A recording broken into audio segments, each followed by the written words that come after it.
I'm just writing something down here, so please bear with me and give me a couple minutes. And that'll be apparent why I'm doing it.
Okay, so first let me ask if anybody has a question about the swell assignment due on Friday.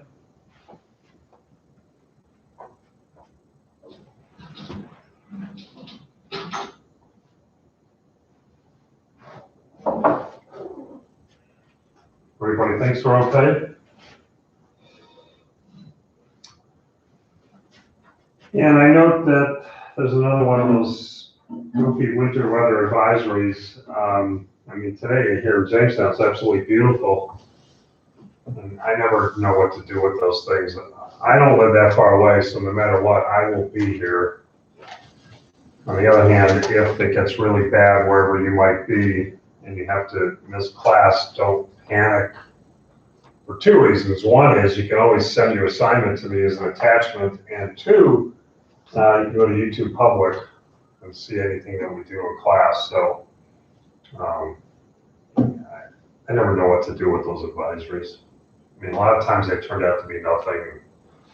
Other times they turn out to be terrible. And this winter has been so easy, it's almost hard to think it's winter, but things can happen. And then I think some of you were requesting the simulation packet, and then some of you were already picking posts that you wanted to fill, and I need to start writing those down. So, and I apologize because I haven't really learned your names, but maybe this will get me to do that. So, who either told me in person or in email that they wanted to take a particular spot? Oh, and then at least, oh, yikes, okay. Well, let me figure this out. What did you want to do? Human rights. As the minister? Mm-hmm. And then in the Human Rights Department. Oh, you wanted to be in the department, and then what did you want to do? The Environment Minister. And then in Olean, what were you talking about doing? The economics minister. I was thinking of something with the human rights. Okay, I have a very short attention span on that. Who was economics minister? So we have two people wanting to be minister, or? No. Oh, okay, so we're all right. So let me then do this in a much more organized fashion. In Olean, Carolyn, what were you gonna do? I emailed you about being the economics minister in the department. Okay, let me make a note of that.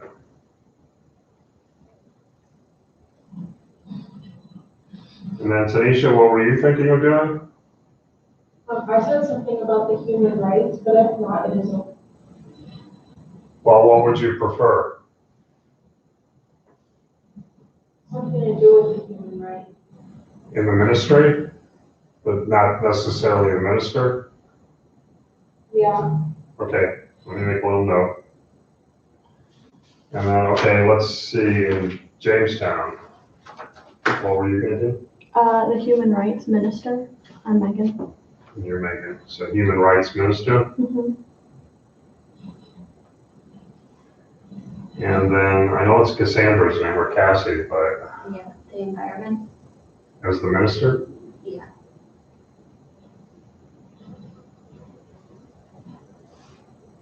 And then, are you Olivia? Mm-hmm.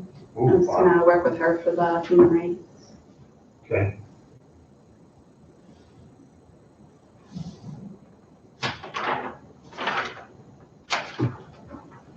So we have an economic minister, Carolyn. We have a human rights minister, Megan, and environment minister, Cassandra. And then Olivia was gonna go into human rights. And so was Tanisha. So at some point, if it's okay with you, I just need your permission to share your email with people in your ministry. Is that okay with everybody? Mm-hmm. I mean, if you have an objection, just tell me out of class or your class. But then Hannah and Madison, I'm not putting pressure, you can still decide by Swell Friday, or did you have a choice? Can I work with the environment? Sure. Your Hannah, right? Yeah. Okay. And I don't know, Madison, did you give any thought? I was gonna go environment. Is that your choice? Yeah. Okay. Swell, and then, if you're the minister and you haven't, and then the ministers would be Cassandra for environment, Megan for human rights, and Carolyn for Carolyn for economics. I'm sorry, I got distracted by a text and you don't want to know. Anyways, so if you've never sent me an email message and you're the minister, please do so. If you have already sent me an email, you don't have to do it again. And right now, it's just for the ministers, and we'll go from there. And then if you haven't sent me an email to request the simulation packet also, please do that. And I will get it to you. And I don't know if anybody watched the State of the Union address. I didn't watch it. I saw some highlights this morning on the internet. And for what I could tell, there wasn't a whole lot about foreign policy, and I don't think he said anything about Palestine or the Middle East, or at least related to Palestine and Israel, but did I miss something maybe? He talked about I'm sorry. Oh, well, he talked about the killing of that one guy. General Sullivan? Yes. He And was said, basically bragging. yeah, and then he was saying that their like group over there is like 100% like disabled now because he's gone, which it's not. Well, the Iranian military is not disabled. Right. Maybe Hezbollah, but. But then he just talked quick about Israel. I'm not really sure on what, but he didn't really he mentioned it just very briefly. He Okay, didn't. because I didn't see, I looked at the highlights and they said 6 things to take away and talked a little bit about China and Mhm. I think a little bit, I forgot what else, but I didn't see any real strong messages even referencing his peace plan. No, So- actually, there's people giving him, like, hate about that because he mentioned that it's like the best plan ever or something like that, and then he didn't even touch on it. And so people were like, well, if it's the best plan ever, shouldn't you be explaining it? And Problem is, he's so guilty of hyperbole, everything he puts forward, he says is the best. Now, that's impossible, no matter who you are. If he didn't bring it up, it doesn't surprise me, but I don't think he feels the need to have to sell it to Congress. Yeah. And I think it's already dead on arrival anyways. So, yeah, in terms of foreign policy or Palestine, I didn't catch anything. It's really kind of, like I said, I didn't watch it, I just checked the highlights this morning. I'm not a big fan of your president, and I just don't need that aggravation in my life. I got enough aggravation. So I don't know if anybody else saw it and had any comment or question. It doesn't help us much with Palestine, but yes. I also saw that Pelosi ripped up the document right after it was done. Yeah, well, also at the beginning, He didn't shake her hand. he didn't, and I think she was somewhat embarrassed because she had her hand out. I was talking to some colleagues upstairs and they were a little disturbed that this was getting a little childish. And I said, yeah, I understand. And I don't know if that was because she felt he was being rude to her as speaker. And, you know, when he's in her chamber, and you can see the vice president and the speaker sit higher than the president to send the message that you're in our chamber and we have 3 equal branches and you're not in charge, we're all in charge. And so he shook the hands of the vice president, and then Nancy's there.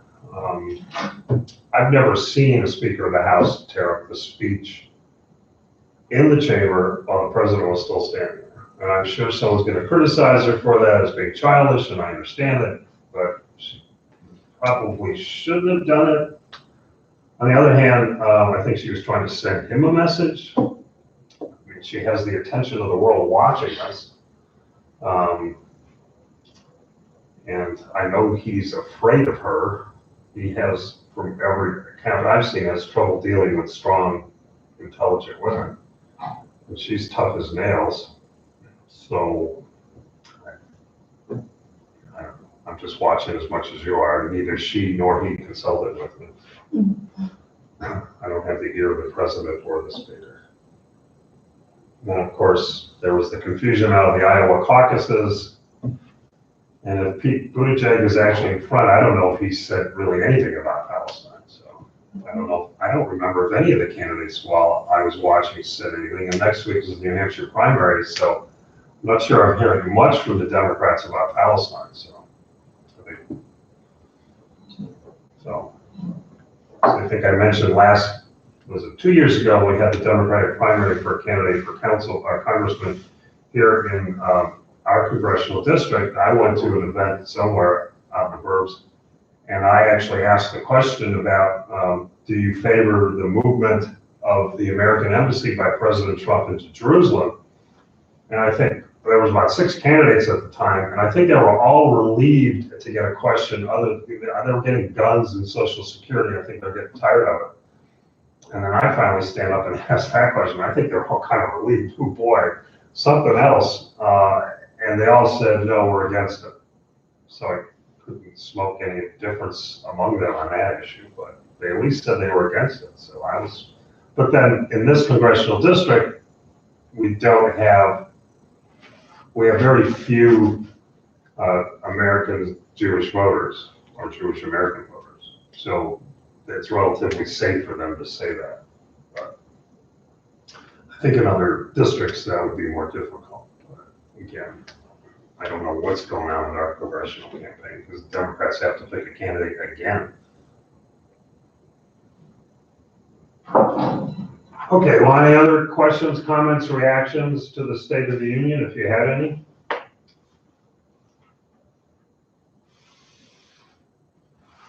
can still catch the highlights on the web. That's where I got them with the 6 takeaways, but I think basically what you saw was the opening salvo of Donald Trump's campaign for re-election. And I would assume that this afternoon he will be acquitted by the Senate, because there's no way that they get a 2/3 vote. And it was interesting to listen to some of the Republicans, like Senator Collins from Maine and Senator Alexander from Tennessee and Senator Romney from Utah, who said, well, what he did was wrong, and he needs to know that, but it's not an impeachable offense, and whether he knows it's wrong is open to question, but again, I don't have his ear. So, well, now at the end of the last class, looking at Avery's article from the City News, I got to the point where he quoted the language from the Balfour Declaration that the British put out on behalf of the King at the end of during World War I. And I made some points, about 4 or 5 different points that I thought were really important. And what I wanted to do before we do anything else this morning was to go back to that language, and I wrote it out on a pad.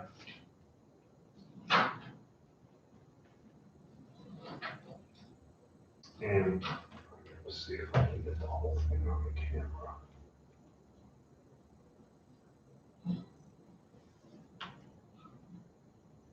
And of course, anything issued by the British government till this day is done in the name of the sovereign. At that time, it was a king.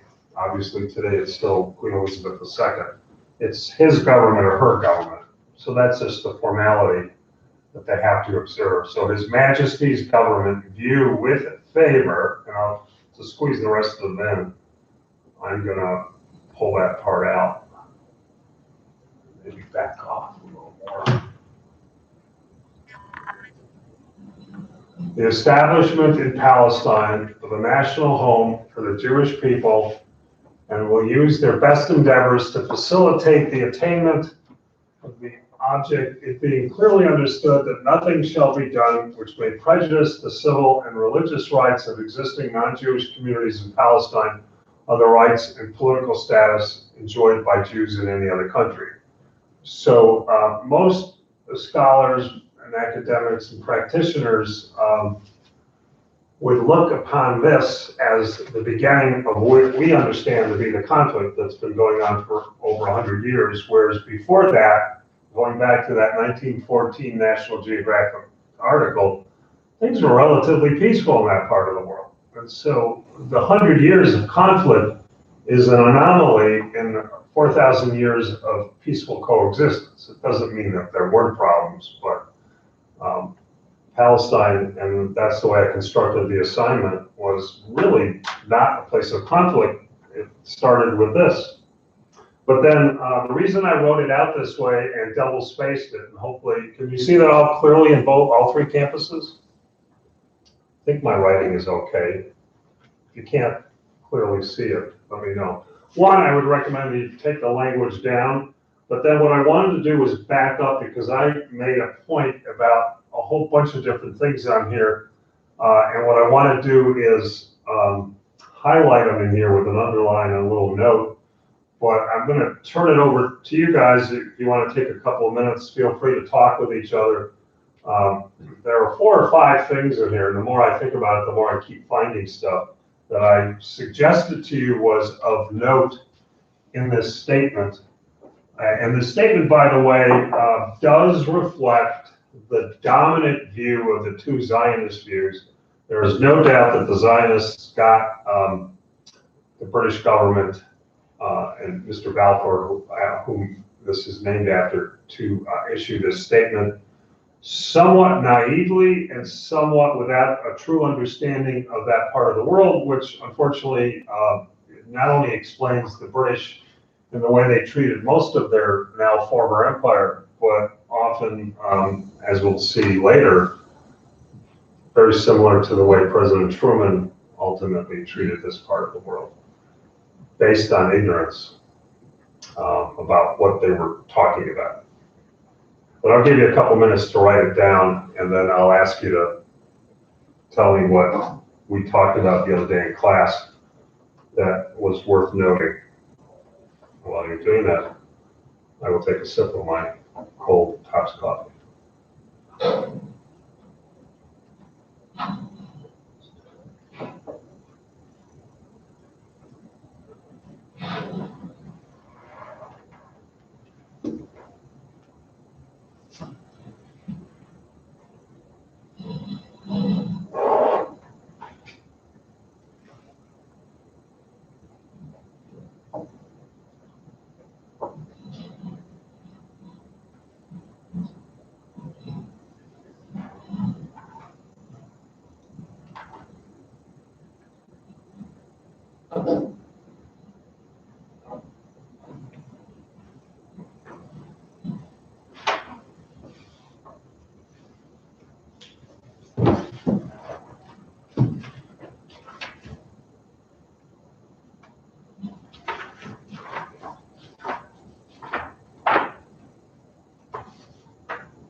Okay, who might like to point out and explain one feature of this Balfour Declaration that I said was worth noting?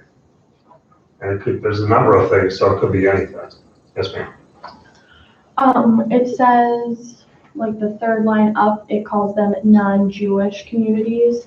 And you talked last time about how, So this here, the existing non-Jewish communities? yes, it's just like calling us non-Canadians. Right. Like they're not coming out and saying like Palestinians because they don't want to say that, oh, they are a people, they're not a people, because that's kind of like the vagueness of the document itself.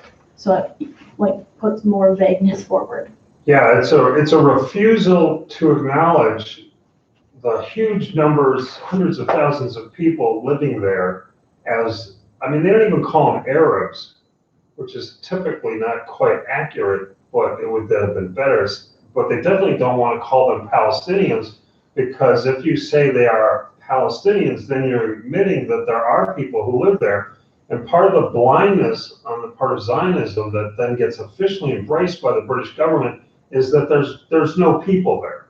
It's a land without people. That's what the Zionists kept saying. So you can't call them people. I mean, they don't even call them people. They just call them communities, and they're non-Jewish. So it's as if the Palestinians are invisible.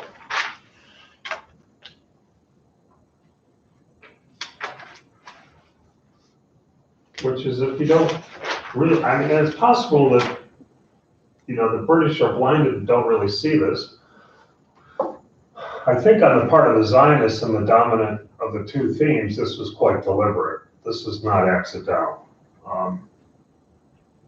By not acknowledging their existence, that there is a land without people, the British may have been blinded because they just didn't understand. And we talked about how lots of people view that part of the world and Arabs as fungible.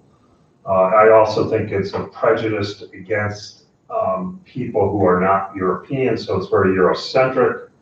That people other than those of us who are European and European American they're inferior.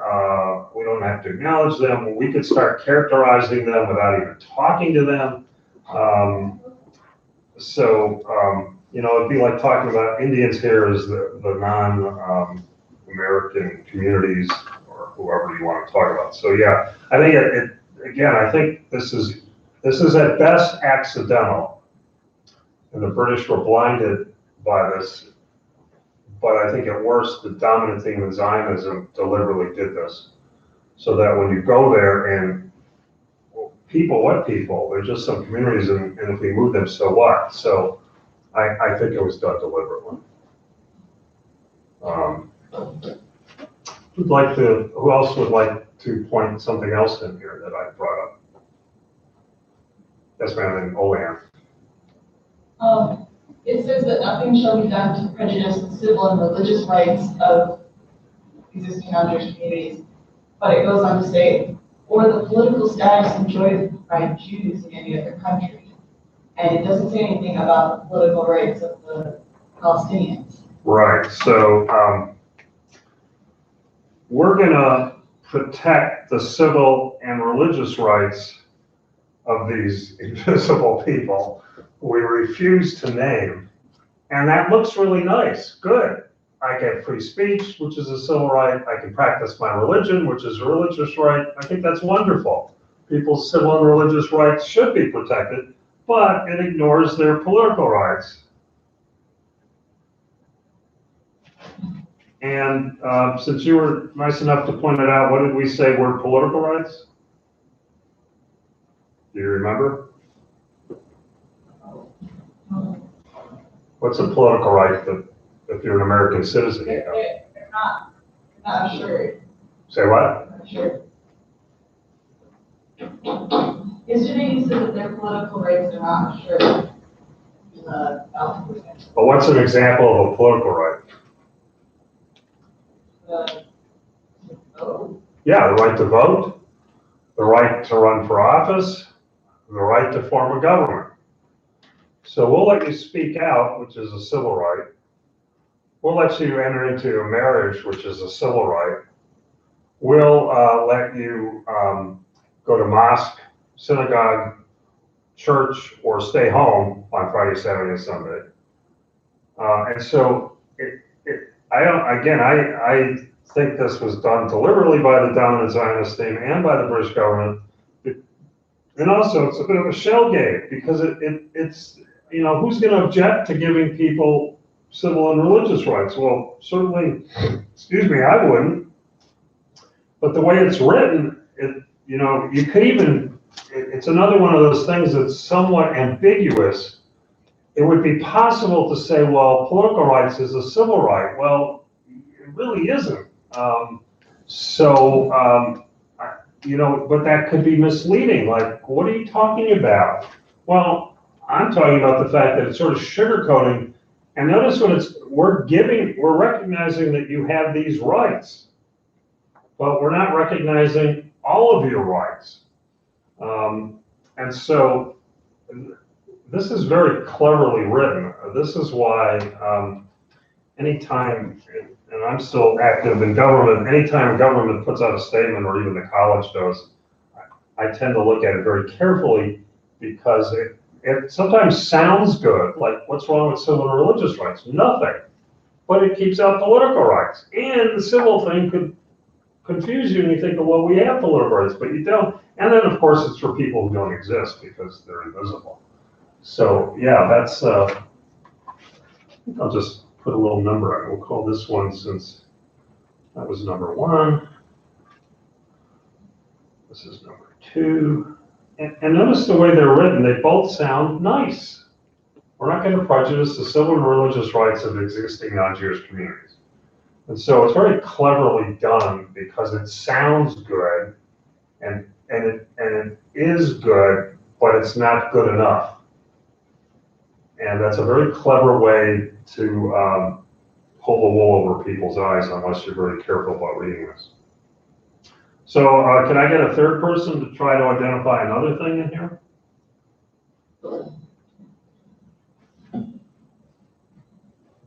Well, it's not that I don't want to hear from No, you, you're okay. but I'm deliberately trying to get somebody else to find it. Okay. Yes, ma'am. Saying that the establishment in Palestine has a national home for the Jewish people, that doesn't give them a right to like the statehood of creating like a country there, but it gives them a right to be there and create a home, but not have like an actual country. So it never says we're going to give you a nation state, a country, but then it doesn't say we won't, because notice national, that starts to sound like it might be a country. Home, where you can raise your kids and have a family and live in peace and make a living and farm your land if that's what you chose to do. And so national home, I think, was done, and it's written ambiguously.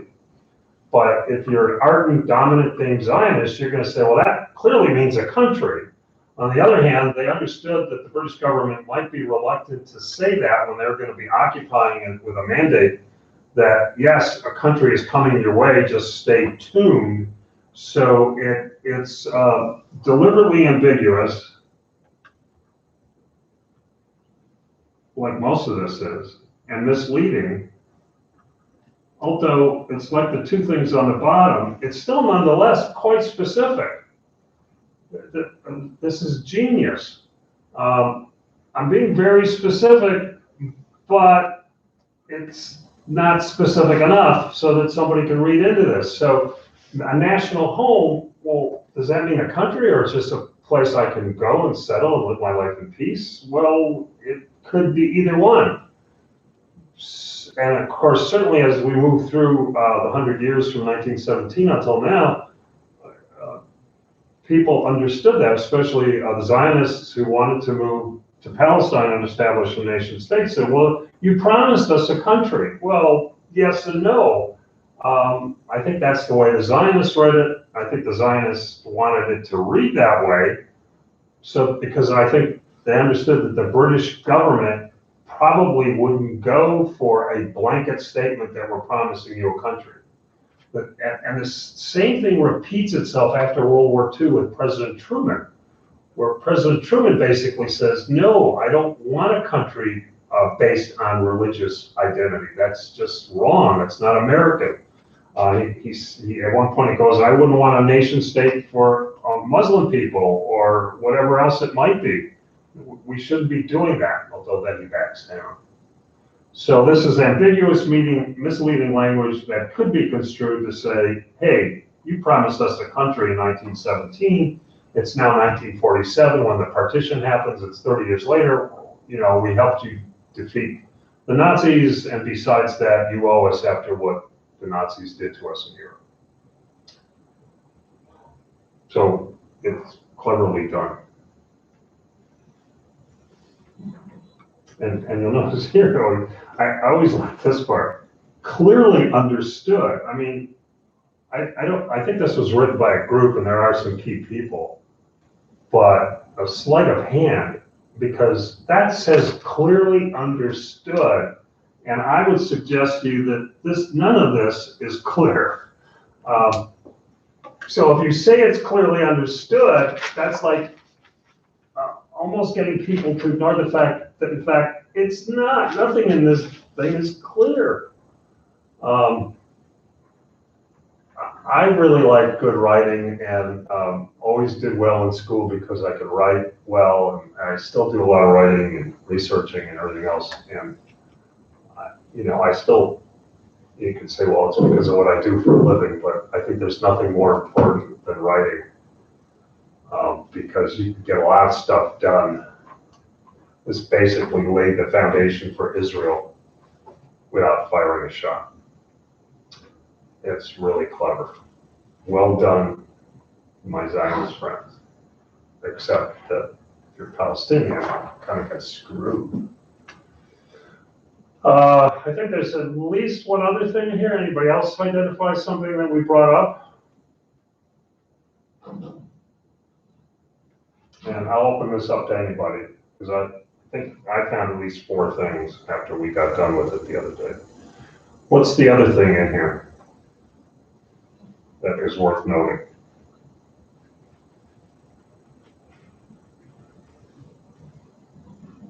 And it was something that I remarked on. And it's in something that is not underlined, if that helps. Something not underlined and something of substance.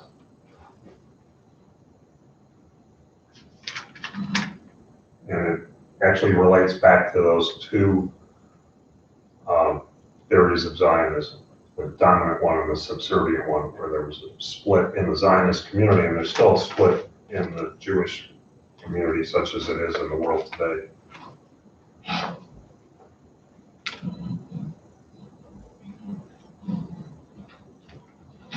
You don't want to prejudice the rights of the non-Jewish communities.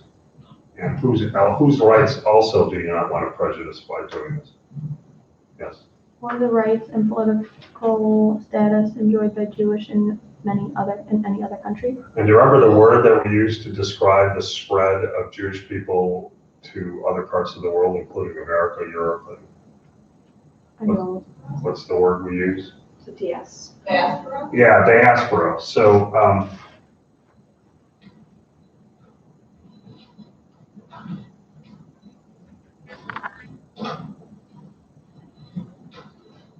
and there's a Jewish diaspora. There's actually a Palestinian diaspora.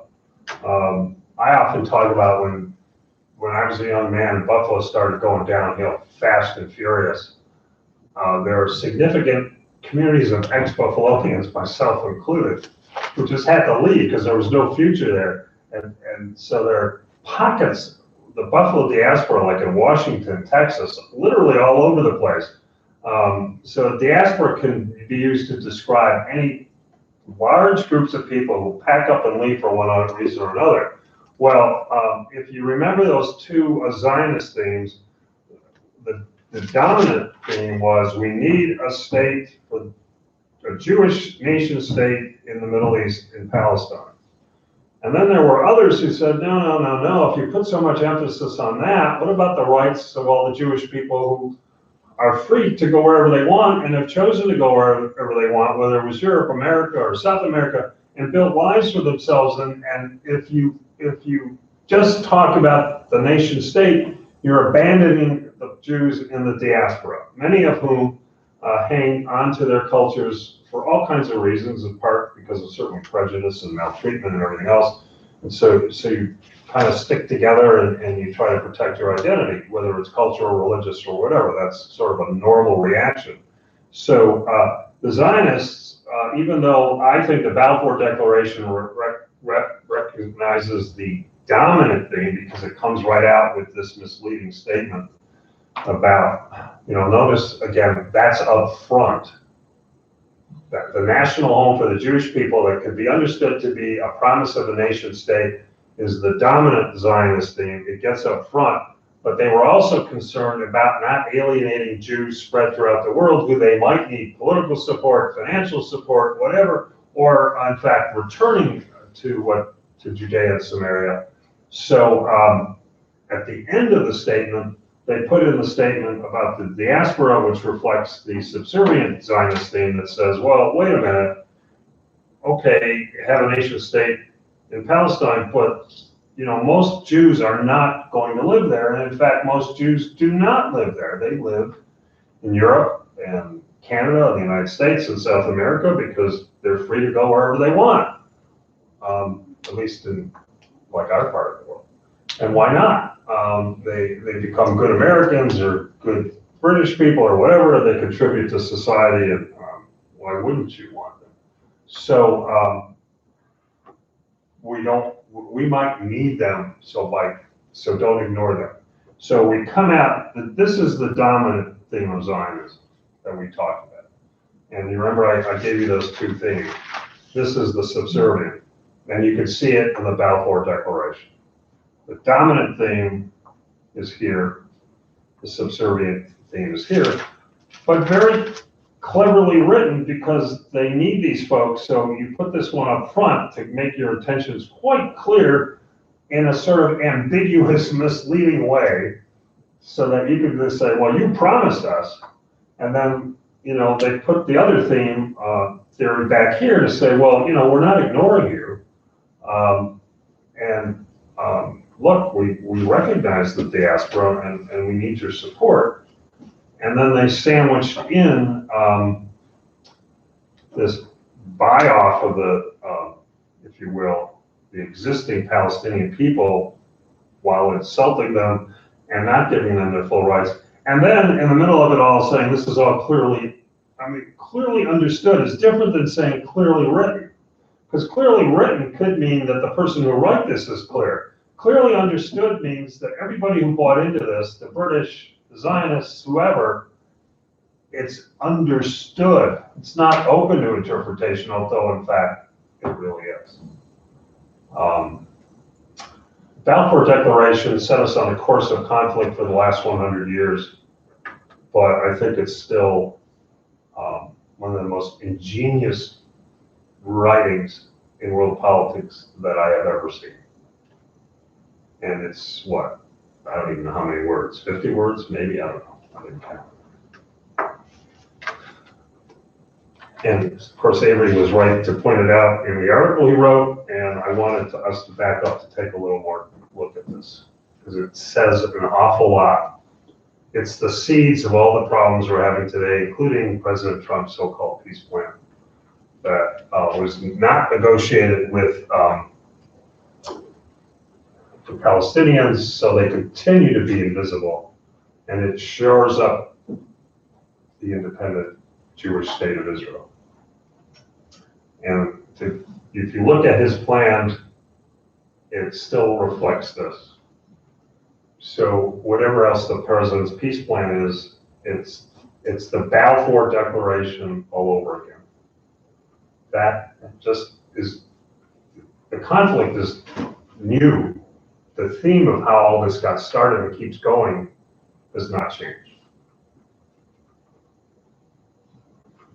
And the president says, well, if you buy into this, I will rebuild your economy so that you can enjoy economic prosperity. And the response from the Palestinians has been, you don't get it.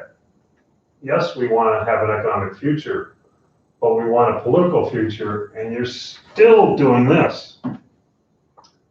We don't really even have our civil rights completely. And we don't even completely have our religious rights, because we have to file a permit to go visit the Dome of the Rock, where Muhammad allegedly went in. Well, they wouldn't say allegedly, but went into heaven. So we still don't have this. They get that. It's just Balfour all over again. Which then also brings up something else that I was thinking about when I still need somebody to be president of us in the simulation. So, and you could be a minister and the president if you really want to. So keep that in mind too, because I can't be the president. He's a man in his 80s, which is older than me, has very little support. Palestinians are very badly divided.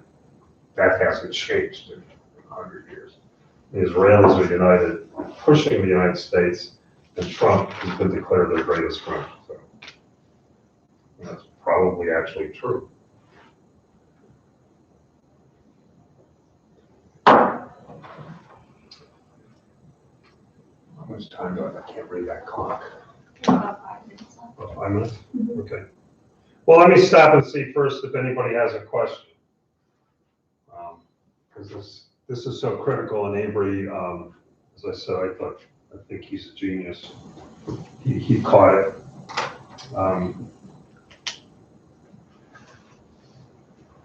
We could see what we did with this, and it's still, because at the very end of the course, one of the things you're asked to do is to come up with proposals to settle the conflict.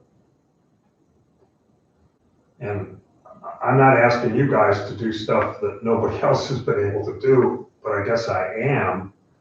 Well, one of my suggestions would be, one of the reasons the conflict is yet to be settled is that we're still stuck in this Balfour stuff. Everything that I've watched come out, I haven't been around for 100 years, but everything I've studied and everything I've seen come out, because we'll see this with Truman, well, we've seen this with Carter and Obama and Trump. It's still, and that's always interesting, because it doesn't matter if it's Republican or Democrat in the United States, it's still this framework. I don't know, when somebody says to me, well, what's your solution? I said, well, is the two-state solution the answer, which might already be dead on arrival? I don't know, but I think one way to think about this is we've got to get away from this. Somehow this has to be undermined. Now, I don't know how you do that, so your proposals don't necessarily have to have a realistic chance of succeeding, But for example, in the simulation, I think we as Palestine have to denounce all attempts to continue to solve the problem by following the thinking of the Balfour Declaration, because we just keep, basically it's what, 2020. So for 103 years, we've just been doing the exact same thing. And what's that definition of insanity? Do the same thing over and over again, expecting different results. Yeah. Doing the same thing over and over again and expecting different results. The class, I forgot who even came up with that. That wasn't Einstein, was it? Somebody came up with it. I think it was Einstein. And expecting, and that's exactly what we've been doing in Palestine for 103 years. This President's Peace Plan sounds like this one. I think it was 63 pages. I was trying to look it up and I thought, do I really want to wade through 63 pages? I finally decided I did. So we're doing the same damn thing, pardon my language, over and over again and expecting a different result. Now, what complicates it further is the Palestinians and the Palestinian Authority and the Israeli government see this quite differently. This is why one of the other books that's fascinating from 2012, got this interlibrary loan from the Buff State Library, where I do some work and they have an excellent library, although ours is very good here. Side by side, parallel histories of Israel-Palestine. Now you'll see that this was done from Israel's perspective, and they acknowledge the existence of Palestine even though it doesn't have a nation state. And you can see it was done by the Peace Research Institute in the Middle East, which I don't know a whole lot about. But when you go into the book, what makes this book fascinating, that helps a lot, doesn't it? Well, I'm sorry. Don't let me make you dizzy.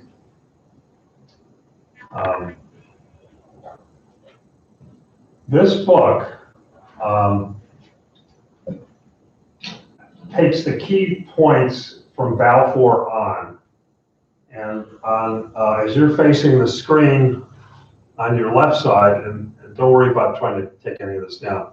On the left side is the Israeli version of the history, and on the right side is the Palestine version of the history, and they do this throughout the book, and they actually brought people together, Palestinians and Israelis, scholars, students, teachers, to write the history from their perspective, following the same framework. So you can see both of them Balfour. Now you can bet that their perspective is going to be dramatically different, but they thought maybe they could bring people together if they got them to view the history, the same history, but from the perspective of the other people. Now, as far as I know, this didn't really lead to any kind of peaceful settlement, but this is an example of trying to do something different. You know, the Balfour Declaration is a fact of life. We can't change that. But how they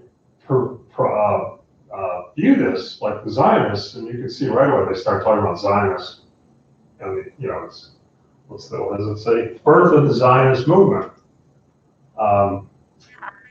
They're going to look at it dramatically differently, but the folks who, and this is both Israelis and Palestinians, thought, well, maybe there would be hope for us if we could at least get ourselves to understand that we have the same history.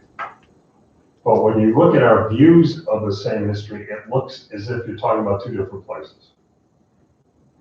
It was a noble attempt, and I think it's still a good idea. It's just, and we'll spend a little time playing around with this, but they do this with every key event, starting with Balfour. And of course, obviously, not only myself, but Avery thinks this is really important. So, you got the assignment to do. We still need a President Abbas. I think otherwise we got all the ministries fulfilled. If you haven't requested a simulation packet yet, please request it so I can send it off to you. And then, and again, if Friday turns out to be really dicey, I will be here no matter what, but if the weather is quite threatening, depending on where you're coming from, I don't want you to risk your life. I want you here, but I don't want you to risk your life. You can always view it on YouTube Public. I will be here no matter what unless they close the school, which is highly unlikely. We close very slowly. So I'll hopefully see you all on Friday, or in email, or someplace. Well, Did you have a chance to look at that video that I sent you? no, I haven't, but I assume you looked at it. Yeah, I thought it was really interesting. It was insightful. Is it kind of like this book on, but only from a human perspective rather than the history?